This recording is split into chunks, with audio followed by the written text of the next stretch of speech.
ในวันที่26สิงหาคม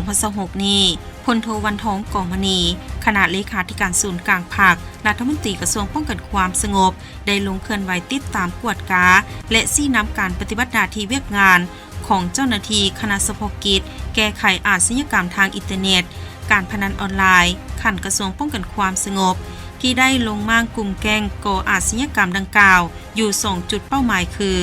จุดที่1แมนอยู่บ้านลักหินจุดที่2แมนอยู่บ้านห้วยหอม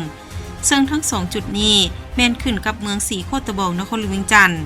การลงติดตามกวดกาของทานรัฐมนตรีกระทรวงป้องกันความสงบในครั้งนี้แม้นภายหลังที่เจ้าหน้าที่คณะเฉพาะกิจสมทบกับเจ้าหน้าที่ที่เกี่ยวข้องได้ลงม่างและเข้ากวดค้นจุดก่ออาชญากรรมทางอินเทอร์เน็ตทั้ง2จุดได้อย่างทันการซึ่งสามารถจับกุมตัวผู้ต้องหาได้2คนพร้อมทั้งยึดเครื่องของกลางที่นำใช้ในการก่ออาชญากรรมได้เป็นจำนวนหลายรายการเป็นต้นคอมพิวเตอร์โน้ตบุ๊กซิมมือถือบ็อกซิมเครื่องหับส่งสัญญาณอินเทอร์เน็ตหม้อเก็บไฟและอุปกรณ์อื่นๆอีกจำนวนหนึ่ง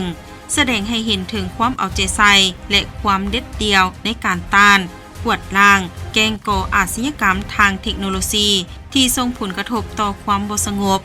และความเป็นระเบียบเรียบร้อยของสังคมโอกาสนี้พลโทวันทองกองมณีคณะเลขาธิการศูนย์กลางภาครัฐมนตรีกระทรวงป้องกันความสงบได้แสดงความย่องยอสมเสยมายังเจ้าหน้าที่คณะเฉพาะกิจและเจ้าหน้าที่ทุกภาคส่วนที่ได้สูงสติปัญญาความพยายามและความรับผิดชอบสูงเข้าในการปฏิบัติหน้าที่สืบซอกหาข้อมูลเก็บกำเป้าหมายจนสามารถมั่งกลุ่มก่ออาชญากรรมดังกล่าวได้อย่างมีผลสำเร็จพร้อมทางได้เน้นให้เจ้าหน้าที่คณะเฉพาะกิจและเจ้าหน้าที่ที่เกี่ยวข้องเอาใจใส่คุ้มครองและรักษาเครื่องของกลางทั้งหมดที่ยึดมาได้ให้มีความปลอดภัย